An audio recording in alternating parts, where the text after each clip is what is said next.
and welcome to Spotlights. This is the podcast for the Yale Forum on Religion and Ecology. And as usual, I'm your host, Sam Mickey. And this week, I'm really happy to welcome on the show a good friend and colleague of mine, Aaron Weiss. Aaron, thanks for being here. Hey, Sam. Thanks so much for having me. Great for you. I really appreciate you being on here now because you're kind of in this liminal space where you're transitioning out of your doctoral program, where you were in the Asian and Comparative Philosophy program at the California Institute of Integral Studies, and you just defended your dissertation pretty recently on Buddhism and place and some other things we'll get to soon. And then, as you've been doing that, you've also been transitioning into a teaching role there in the Philosophy, Cosmology, and Consciousness program. And then this semester, you're also kind of heading up the Ecology, Spirituality, and Religion program, while the chair, Elizabeth Allison, is on sabbatical. So you're wearing a lot of hats right now.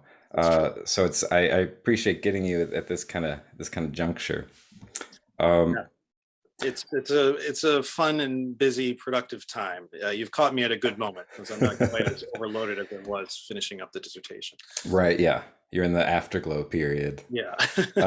And so you're not, are you officially Dr. Weiss yet? Yes. Are we allowed to call you that? Yeah. We can That's call you right. Dr. Weiss. Yeah. You know, there's another Aaron Weiss who's in some like regional rock band or something like that. There's some other, you need to build up your internet presence to kind of take over that Aaron Weiss's Yes, spot. that's true. I've seen some other Aaron Weisses out there. Well, we'll see. Maybe I'll build a profile here. Starting now. Starting now. So I want to talk about a handful of things, the teaching you've been doing, your relationship to Buddhism, but first and foremost, what's going on with the dissertation? It's really intriguing because it's about place, but it's not about place the way we normally think about it when you're just thinking of the usual way people talk about place in like the field of religion and ecology. Yeah, well, the dissertation is called Buddhist Topology and the Practice of Orgyen Khandro Norla. And the centerpiece of it is translation and study of a set of liturgical texts that were revealed as these sort of visionary treasure texts, as they're called, in the 1920s by Dudjom Rinpoche, who was a very esteemed sort of lineage holder in the Nyingma tradition of Tibetan Buddhism. And these practices have a special relationship with place, which we can talk about. But I was interested in reading them philosophically. And these are, as I said, these are liturgical texts. So in order to create a framework for interpreting them philosophically, in my dissertation, I created a sort of conceptual or methodological framework that I called philosophical topology. And then within that, Buddhist topology. So when I say philosophical topology, I just mean in general the relation of place to philosophical questions in general. And so to do that, I sort of drew from a whole sort of burgeoning interest in place that can be found in various sectors of philosophy and social theory, et cetera. Actually going back to some of the classical sources like Kant and Heidegger and stuff like that, et cetera. And so then having done that, I then raised the question of Buddhist topology. And once again, that would be to relate place to the various themes of Buddhist philosophy and meditation and spiritual practice and all of that sort of thing, in order to create a framework to understand the kind of topological relations that are activated or expressed in these liturgical practices of Lama Orgyen Khandro Norla. And so the practices, I'm saying liturgical because I'm referring to the textual basis. But part of what's interesting about these practices is that they actually involve the creation of artifacts, specifically these treasure vases, or terbum, as they're called in Tibetan, which are an interesting kind of phenomenon because they have to do with the sort of, the tantric meditations on the nature of mind and sort of the refining of perception and those sorts of things that are well known in Buddhist tantric practice. But then they also, and so they form a kind of talisman of that sort of relation to the mind and its appearance, et cetera. But then these vases are also constructed to be concealed or buried in specific places in order to have beneficial effects to the surrounding environment. And so these practices, like creation and concealment of these treasure vases, also the visualization and recitation of these ritual texts, are believed in the living tradition to be extremely beneficial to places. And so they're used, for example, here in Northern California, Tibetan lamas will make reference, like my teacher, Lama Tarchen Rinpoche, would tell stories about using this practice to try to protect retreat land from encroaching wildfires. Or this kind of practice is used to counterbalance, to counteract imbalances in the environment, like pollution or, destruction of various kinds. So, I was interested in the field of religion and ecology, but I came to it, as I said, from an interest not only in religion, but in philosophy and in the question of place. And so I just forgot what I was saying.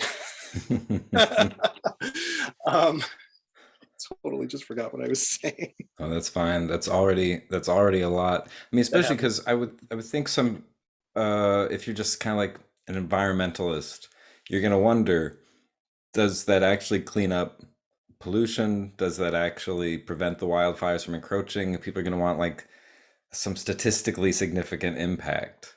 Yeah. But you're looking at something that's a little deeper than that, and so it might not show a statistical impact, but still indicating like a deep relationship between Yeah. these practitioners and their places. Yeah. So, I came to this study with an interest in philosophy and religion, as I mentioned. And in that context, when I talk about place, I'm not only talking about sort of geographic sorts of phenomena, but I'm interested in the interrelation of experience and identity, perception, subjectivity, agency, those sorts of things in relationship to an environment, right? And to me, place is a crucial aspect of subjectivity and of perception. We understand ourselves, we are capable of understanding ourselves really in virtue of our experience of coming from a place, being from it, or traveling away from it, etc. Having been in a place all our lives, or having traveled, etc. These are sort of fundamental facts about ourselves, and they are important to our being intelligible to ourselves as agents and having a sense of our capacity to affect our lives, our surroundings, our relationships, etc. And so, part of what's at stake in the question of place for me is how it is that we can, again, attain a sort of agency, a capacity to affect the world. And so that's part of what's interesting here for me. These days, we can speak about a lot of different kinds of displacement that happen in the various kinds of social fragmentation or socioeconomic limitation or oppression that people experience. There's a real kind of disruption of people's experience of space and a sense of alienation or of an excess of space sometimes, or of a constriction. And so I find that this has sort of emotional and psychological and also social and political ramifications. And so, yes, when people create these artifacts, I'm not super interested in trying to talk about their sort of magical effect in the sense of like doing a kind of statistical analysis on whether these treasure vases prevent disaster or wildfire, or whether they actually remediate pollution. And by the way, to my knowledge, these practices are not understood to be replacements for that kind of remediation effort, but rather it's a different kind of orientation to the landscape that recognizes sort of distribution of agency or of intentionality in the land, that recognizes a kind of interrelationship between the quality of the places that we inhabit and the sorts of character or identity, subjectivity that are possible within that, and how those two sort of feed back and forth with each other. So in the dissertation, as part of the kind of contextualizing of these practices, I actually looked at some other texts that I translated excerpts of and included in the work that had to do with that. For example, I took a look at writings by Longchen Rabjampa, who was a great 14th century figure in the Nyingma tradition, sort of a Thomas Aquinas of the Nyingma tradition in a way, who he's known for his philosophical treatises and sort of meditation manuals and such. And I took a look at one of those practice manual texts in which he describes the sorts of conditions, the kinds of places and settings that are conducive to different kinds of meditation practices. So he has sort of different categories of places, and he talks about how places affect a person, but then also how practitioners who are more advanced, let's say, can sort of have a greater latitude in the sorts of places that they might practice in, which again, in turn, have various effects on them. So that sort of thing is an important kind of framework for tantric practice in general. So this sort of thing I think is important to do in Buddhist studies, or especially in sort of public perceptions of Buddhism, where people might think of Buddhism as stereotypically, let's say, as like a mere science of mind, let's say, sort of like, you know, we want to close our eyes and go within and just sort of calm and still the mind or expand the mind, etc. Those things are true, but it's also true that really from the beginning, Buddhist traditions have always had this really sort of richly embodied and emplaced kind of character to them. And so relationships to the city, to the countryside, you know, geographic realities have always been really important to Buddhist practice and Buddhist, I would say Buddhist subjectivity as well. So, you know, I can talk more about what I mean by that. But, you know, studying this sort of thing, I wanted to help to contribute to an enriched public understanding of what Buddhist practice is about and sort of its material richness, in addition to simply just the sort of contemplative or especially acosmic sort of stereotype that you see. Right. Right. That reminds me of, Evan Thompson's work on why I'm not a Buddhist. And part of it is because, his relationship to Buddhism is about a certain practice that doesn't adhere to all the metaphysical trappings of the tradition. And it's one of those things where he's like, some people in the West forget that Buddhism isn't just meditative practice. That does come with this deeper philosophical perspective. And I like that you're bringing in the more than human world into that, right? It's not just a philosophy and metaphysics, but that metaphysics is embedded and emplaced. I would think that's extra poignant in light of the conditions of the Tibetan diaspora, speaking of displacement. So I don't know, I wonder if you could say a little about what's going on in Tibet in particular that's such a sensitive place. People call it like the third pole, right? North Pole, South Pole, and then the Tibetan Plateau. So, because I don't know, I think if you just say Buddhism and place to somebody who does like religion ecology, they might think of Gary Snyder talking about Dogen, right? Tibetan Buddhism has been a little underrepresented. We have, Dan Smyer Yu, Tequila Chungyalpa does some very good work with faith-based organizations. But otherwise, we haven't heard much. So you're filling, a really important niche, I think, by drawing our attention to this culture and the place that comes with it. So how does the actual place of Tibet figure into your thinking? Well, that's a good question. I wrote this dissertation in Northern California, and my Tibetan teachers, for the most part, live here actually. And so, part of these practices that I'm talking about are practices that they have done here as part of their sort of inhabitation of this place in the diaspora.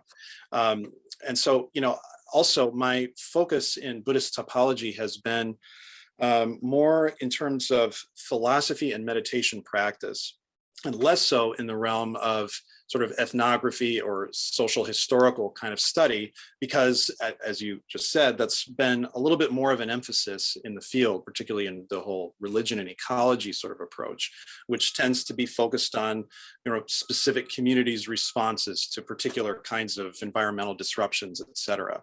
And so, we can talk about that, but I just wanted to be clear on sort of the portability, I guess you could say, of some of this, of Buddhist placiality. And so, part of what's interesting for me is the way that Buddhism is a portable tradition, that it has moved a lot in its history.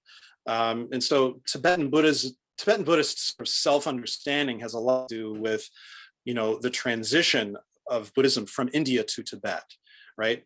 So there's sort of, sorry, is my internet still okay here? Yeah, looking good. Okay.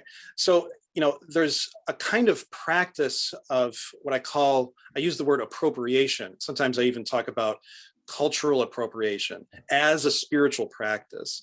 And what I'm talking about there is an aspect of Buddhist thought and praxis and sort of subject formation that kind of equips Buddhist practitioners for travel, for portability, and for the establishment of place, or a certain kind of place consciousness wherever they may find themselves. Yeah. And in Tibetan tradition, there's an emphasis in certain kinds of Dharma practice on a kind of nomadism. For example, you see this a lot in the Chöd practice, where actually, becoming homeless is part of one's commitment to the spiritual practice. There's a Bodhisattva mind training, a famous text called the 37 Practices of the Bodhisattva, where early in the text it says, to leave one's home is to accomplish half the Dharma. So, there is a kind of rootedness that happens, if you're burying treasure vases or something, that seems like a kind of permanent thing to do in a way. There's a kind of dialectic, I guess you could say, between a sort of emplacement, right? But then also a kind of transcendence of place, for lack of a better term, a kind of spatiality starts to enter in here. So, the nature of mind, the deep nature of mind, is distinguished from our typical experience or identity or sense of what the mind is, like as a collection of attitudes or cognitive capacities, etc. When the mind is drawn inward in the sense that the mind looks at mind or looks for mind, then, so the teachings go and the meditation instructions go, that normal sense of self or subjectivity is seen to be without substance. And yet still experience continues with its luminosity and its it's sort of spontaneous variety. And so there's this interesting kind of thing here where the self can't be found, but that's this sort of liberating not finding. And sort of phenomenologically, what that has to do with is an experience of vast spaciousness. And so here we kind of have this sense that liberation is sort of transplacial. It has to do, metaphor is often spoken of as the preeminent kind of image for the nature of mind. Longchenpa writes about this. I translated some pieces of his work where he discusses this. And so there's this kind of interesting dialectic between place, which is in some ways synonymous with samsara, and then nirvana as this kind of non-localizable sort of nature of wisdom. The word apratishtita nirvana is used for this sort of non-localizable nirvana.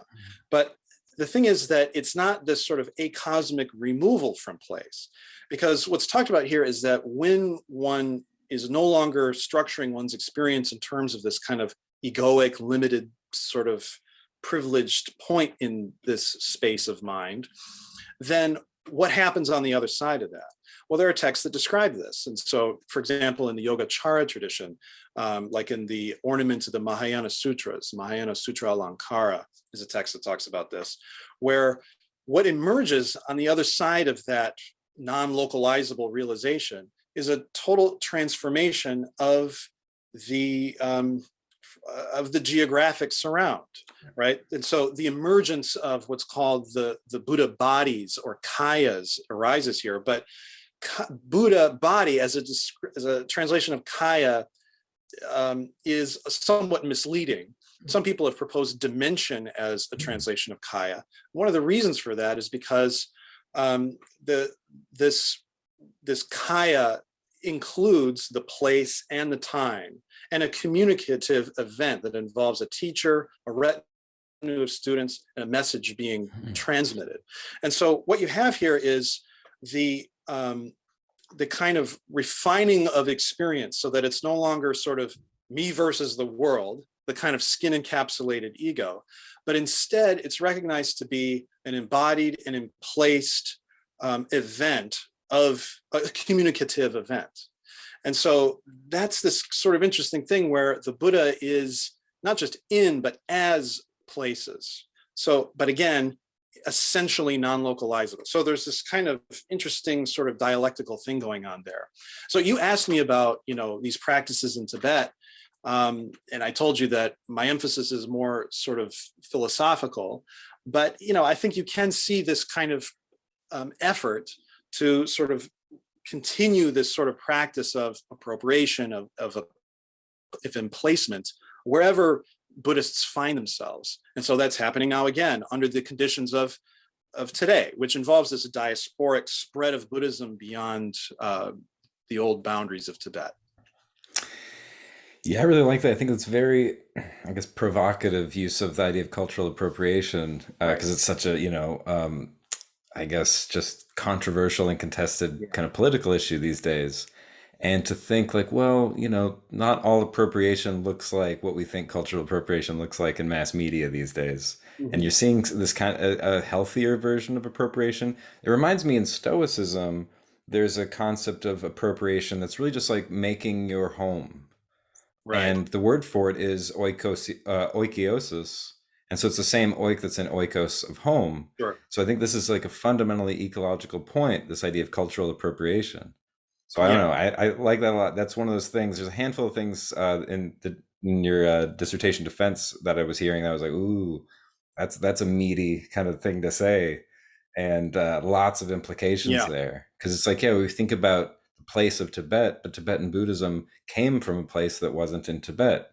So Right. Padmasambhava and that kind of, and so to say, oh, he's performing a kind of cultural appropriation. I think that's really interesting. And I mean, with that, and also you mentioned Longchenpa's use of metaphor, things like Mhm. that. I'm like, you're digging into the original language here to Yeah. think of this. Because if I just want to be kind of cheeky and say something's cultural appropriation, someone's like, "How is that?" I'm like, "I don't really know," and Yeah. or that metaphor is kind of the preeminent way to think of these things. So I wonder if you could say a little bit about that work.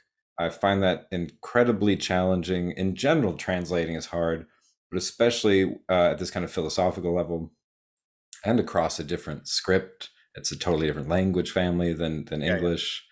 So yeah, what's your experience of being a translator? Because you have some original translations in the dissertation. Yeah. Yeah. Yeah. Quite a number of them.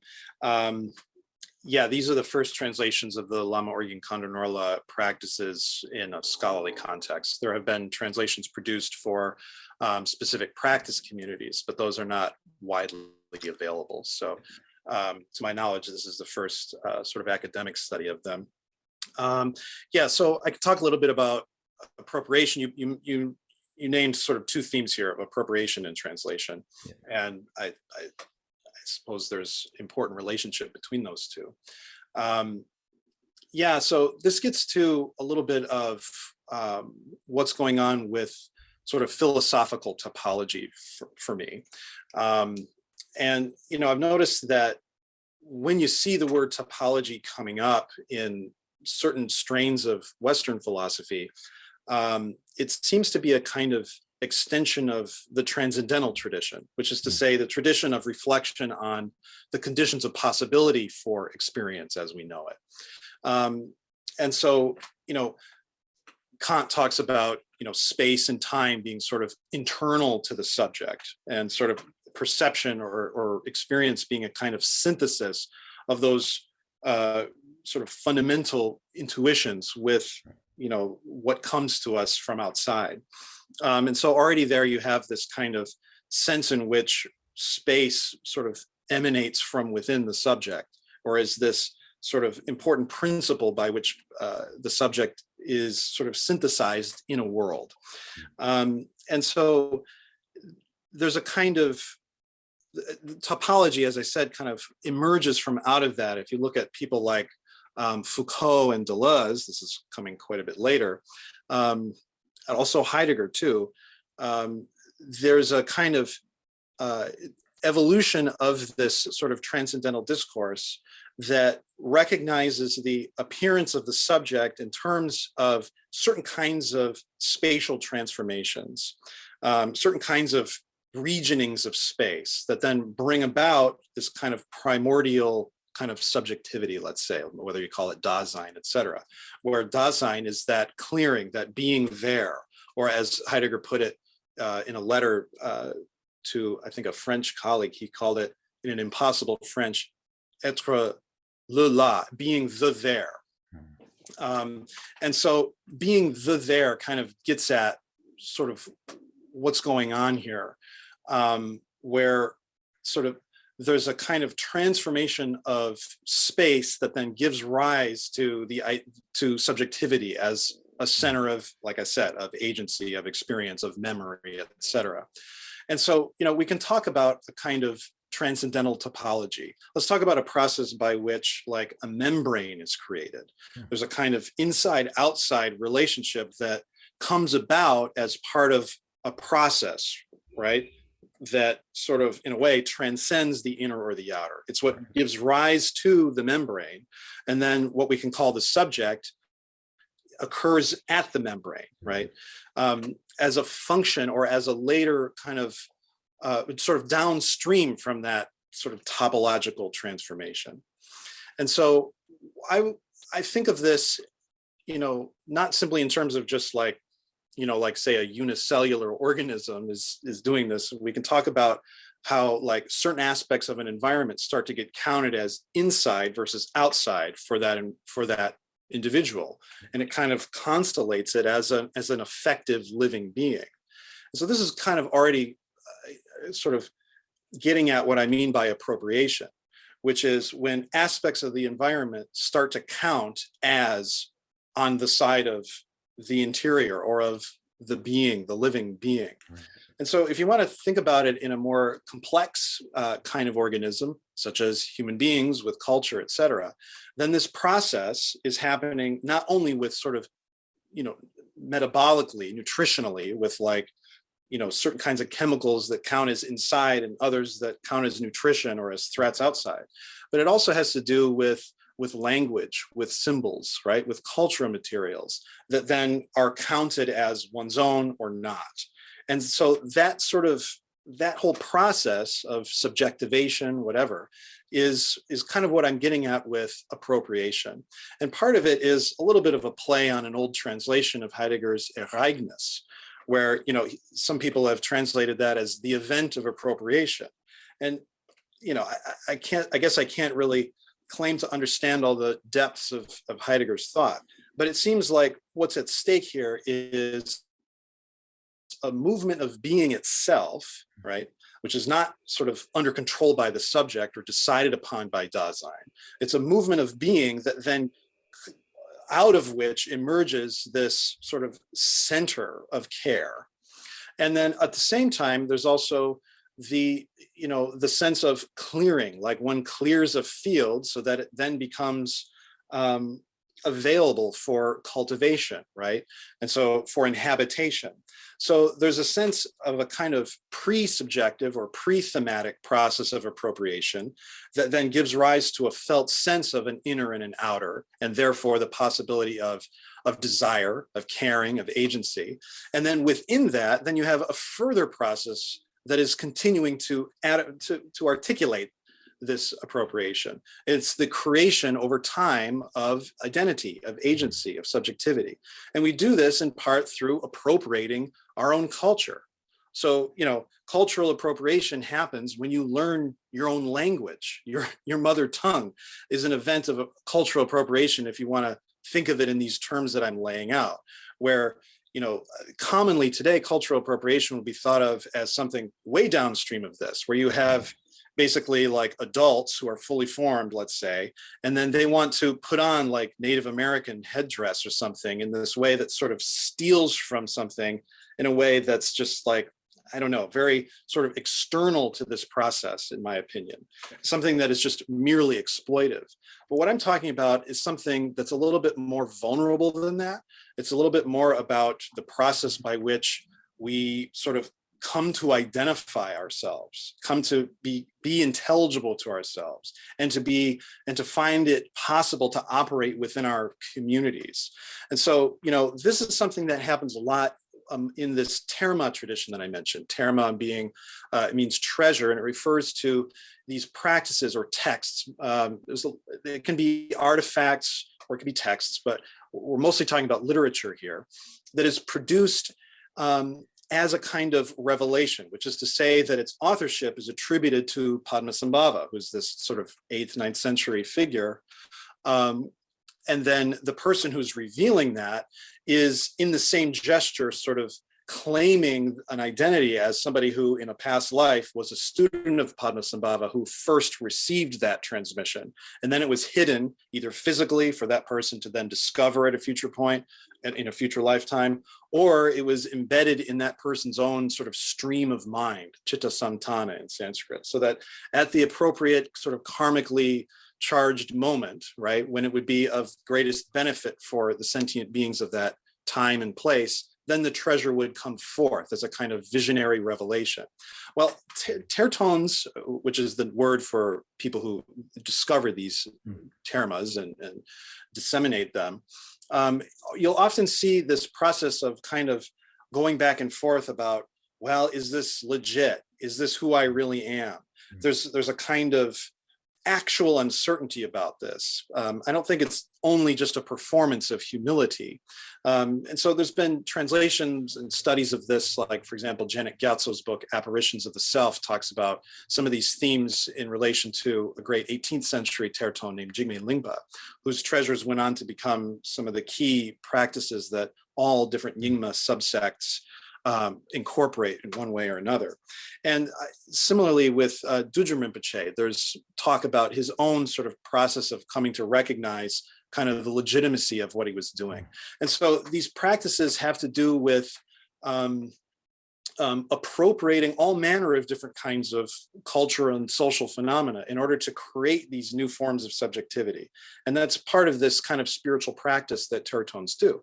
And it involves a lot of cultural appropriation in a lot of different ways. So for example, you can see that in some of the deity practices or the different magical tantric contemplative cycles, it's quite clear from a kind of academic historical perspective that you're seeing syncretic materials here. They are identifiably Indian in origin and also identifiably Tibetan in origin, right? And not only Buddhist Indian, but also, Shaiva aspects are, there's been a lot of scholarship about the incorporation or appropriation of Shaiva materials within medieval Buddhist Tantrism. And part of what's going on with the Organ Kondonorla materials that I looked at is taking a look at how a whole legacy of Indian traditions around auspiciousness, of a kind of verdant, vegetative sort of production of abundance, these traditions that go way back to sort of Vedic period, kind of centered on the theme of the yaksha, which was a type of spirit associated with trees, with water, vegetation, with wealth, etc., get brought in and put to the purposes of Tibetan sort of Dzogchen philosophy and meditation that is geographically and historically quite removed from those sources. So there's a whole kind of thing happening here where there's a cultural synthesis, there's a tertone's attainment of a certain status, and then also these practices are then utilized by disciples or students of those tertones for their own kind of appropriation, for their own sort of emplacement and their own attainment of agency, et cetera, et cetera. So appropriation for me has this kind of big scope to it. And it's supposed to be trying to incorporate material processes, subjectivation, to use a kind of Foucault's sort of language, Heideggerian clearing, right? So it's supposed to be ontological and physical, psychological, kind of all at once, because that's how place is. Place is sort of, it's complex. It has to do with material geographic realities, and it also has to do with perception and emotion and memory, creativity, imagination, that kind of thing. Yeah, and like when So place that's kind doesn't of what I'm have trying to that, do with the group. I would think that, sometimes when people talk about like place-based politics, they're like, they start to sound kind of fascist if you do that. And one of the problems is precisely there's that lack of that inside-outside kind of flow that you're talking about. And so this is, a different way to understand place than the kind of lockdown place, the kind of leave us alone, libertarian, localist kind of thing. Yeah, This is a much more liberatory relationship with place, which is so important when we're talking about somebody like Heidegger. Because people are yeah, like, well, apparently he thought all this place stuff would go toward fascism. And then people are like, actually, I think he misread his own ideas. And then right. when you're thinking in this larger Buddhist context, you can say, oh, appropriation wouldn't mean just bringing in. It would also mean always negotiating this complex relationship between an inside and an outside. And Yeah, um, that's right. well, we got to talk about that then on kind of your own perspective and your own experience, because of course you're culturally appropriating Buddhism as well. And if anything's it's like the problem with cultural appropriation for like popular culture is precisely that it's not appropriate enough, Right. right? It's this shallow exploitative form of things. Yes. And you can see that with the way some people relate to Buddhism or yoga or Eastern spirituality, stuff Mhm. like that. Yeah, that's So right. I wonder if you could say a little about what it's like to be, I don't know, on that kind of membrane of you're a scholar, but you're also a practitioner of this tradition, Yeah. and you're, an American citizen who's trying to explore these things and become, a real practicing, authentic member. But of course, it's still uncertain. And so, what's it like Yeah. negotiating that for you? Right. Well, and this is a continuation of the theme of translation, which we can talk about here. Yeah, it is true. I recognize right away that I'm involved in my own practice of appropriation here. Um, you know, so for me, if a person I'm from Michigan. I grew up Catholic, and so for me, the encounter with, and particularly the engagement in uh, Buddhist practice as the sort of import from Asia that, at least initially, I encountered under a lot of influence from like New Age traditions and other kind of artifacts of kind of neoliberalism and colonialism, right? It required me to become a philosopher. It required me to start to talk about the conditions under which this encounter is happening. And so for me, there isn't really this kind of simple process of conversion, right? I, I never get out of the fact that I'm this kind of Catholic Michigan kid, right, who is then encountering these foreign productions under problematic circumstances, problematic on every side of that, problematic in Asia, problematic in the West. And so, I that's why it's important for me to thematize appropriation and to kind of be honest about that. There's something new being created here. And it's incumbent upon me to recognize my agency in that creative process and to think of an ethics involved in this. Cultural appropriation as a spiritual practice, that phrase suggests an ethics of appropriation, which is to recognize that we are vulnerable to change, right? That we're not sort of solid or decided upon, but we're recognizing that we're being created here or invoked, as it were. And so, there's a kind of irresolvability to that.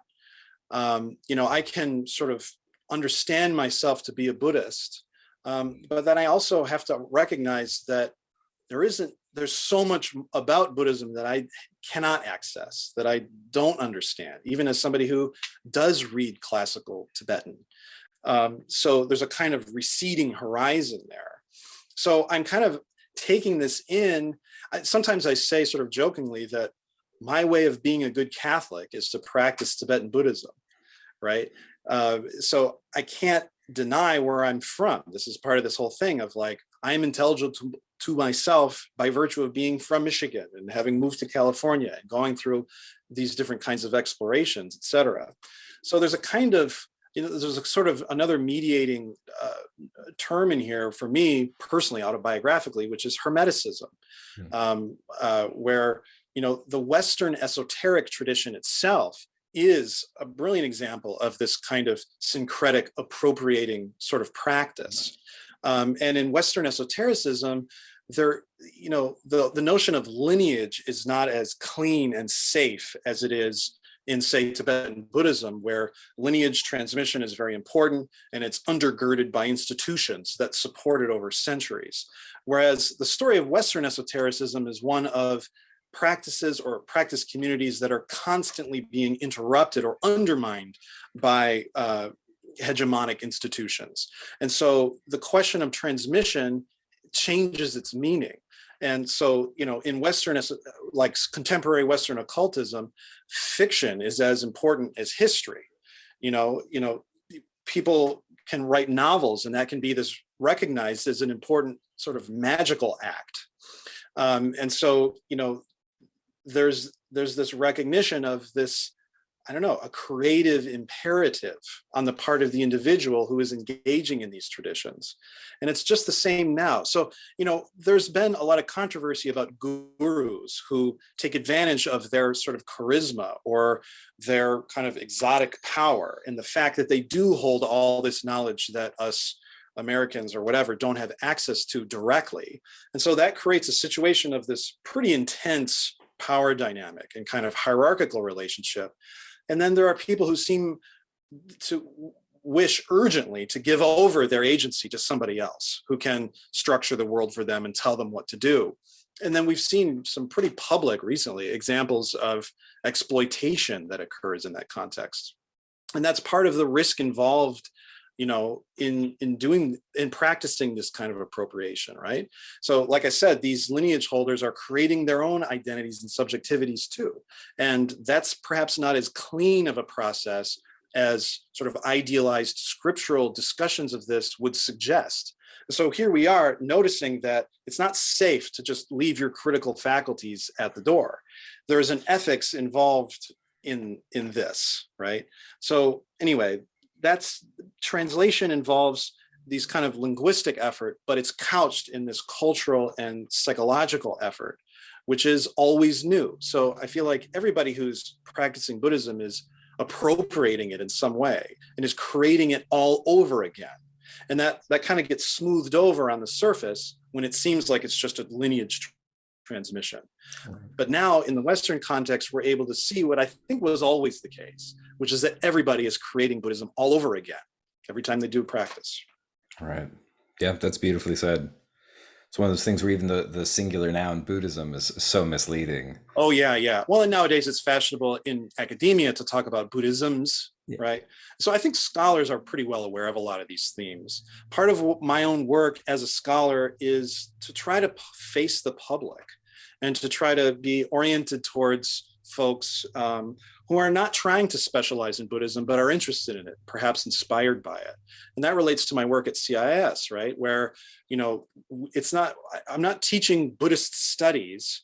Rather, I'm teaching for people who are, in this sort of spiritual marketplace, as it were. And generally these folks, we're talking about graduate studies. So this isn't just like the metaphysical bookshop, but it's people who recognize that there's work to be done. There's responsibility, right? There's sort of critical, there's a need for sort of critique, let's say, or critical reflection when one is engaging in this kind of creative, syncretistic kind of spirituality. So I'm hoping that my work is deployable for folks who are in that process of self-creation and cultural creation, right? I like deployable a lot. I think so many people in academia are worried about being employable. That's obviously its own kind of thing. But I think it's easy to forget that our job is also to be deployable. Otherwise, it's this very insular kind of thing of just academics talking to other academics, and they're not very public facing. Like, where are you facing if you're not facing the public? It's very strange. I like that. I made a choice to go to a kind of non-mainstream school I chose to go to the California Institute of Integral Studies, which kind of emerges from the counterculture and has to do with this encounter between, folks coming from India or China, right, and representing cultural and religious or whatever yogic traditions from there, but then also wanting to engage with Western psychology and philosophy in the understanding that there is something new being created here. And integralism is something that might have well springs in these various traditions, but doesn't really exist until it gets created fairly recently. And so, I understand that I kind of made that decision. But then when I went to CIS, I chose to do the most kind of straight religious studies thing that I could do within that institution. I studied the canonical languages. I studied the history. I attend all the conferences at UC Berkeley Buddhist Studies, et cetera, because I'm trying to sort of make myself responsible to all of those sorts of communities. But the goal here is not necessarily the sort of standard ivory tower university of kind of thing, the sort of elite academia. I always understood that I was participating in a spiritual tradition of sorts, even if it doesn't really have a name. And so scholarship, I think, needs to be part of that, because America has a tendency towards anti-intellectualism, which is especially dangerous given the ethical requirements that I keep talking about here involved in these practices of appropriation. So yeah, that's kind of this sort of gonzo translation work that I'm doing. Maybe gonzo's putting it a little strongly, but yeah, the sort of Bay Area kind of work that I'm up to. I understand that that's where I'm at.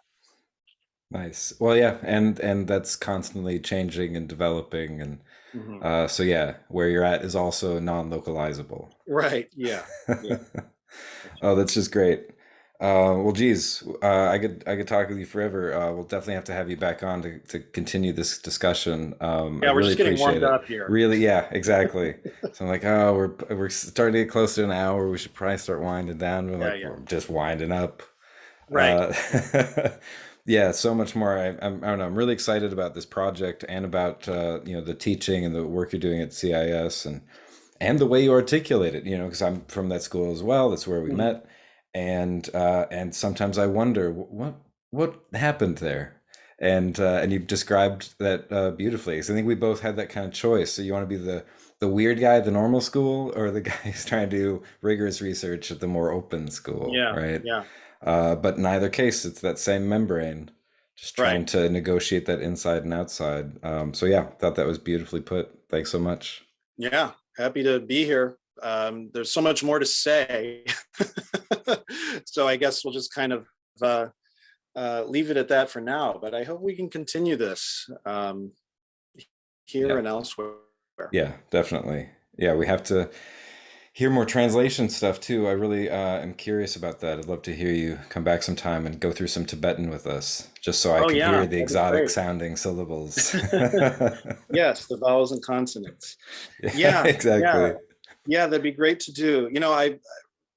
I just taught research methods at CIS, but the way I taught it, I did a lot of the standard stuff where you teach people what phenomenology, structuralism, materialism.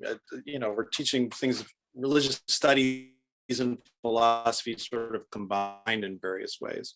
But I always tried to couch it in terms of our own process of of creating ourselves, of spiritual practice, right? To recognize that these different kinds of academic or scholarly traditions that we're participating in can be understood as part of this sort of creative kind of spirituality, as it were. And so in doing so, I'm trying to kind of, to talk about these forms of responsibility. And in that way, to kind of make sure that that sort of rigor is maintained, even in this very experimental and kind of, spiritually positive sort of environment. So anyway, that's all I should say about that for now, I suppose. Maybe that can be for our next conversation. But that's Yeah, what that's true. translation would be, part of that sort of couched creative and intellectual effort. Right, exactly. Yeah, I think that's an inspiring vision for the role of the intellectual in academia and beyond. Well, thanks so much, Aaron. I really appreciate it. And thanks everybody else for tuning in. We'll be back next week with more conversations for you. So in the meantime, take care and be well.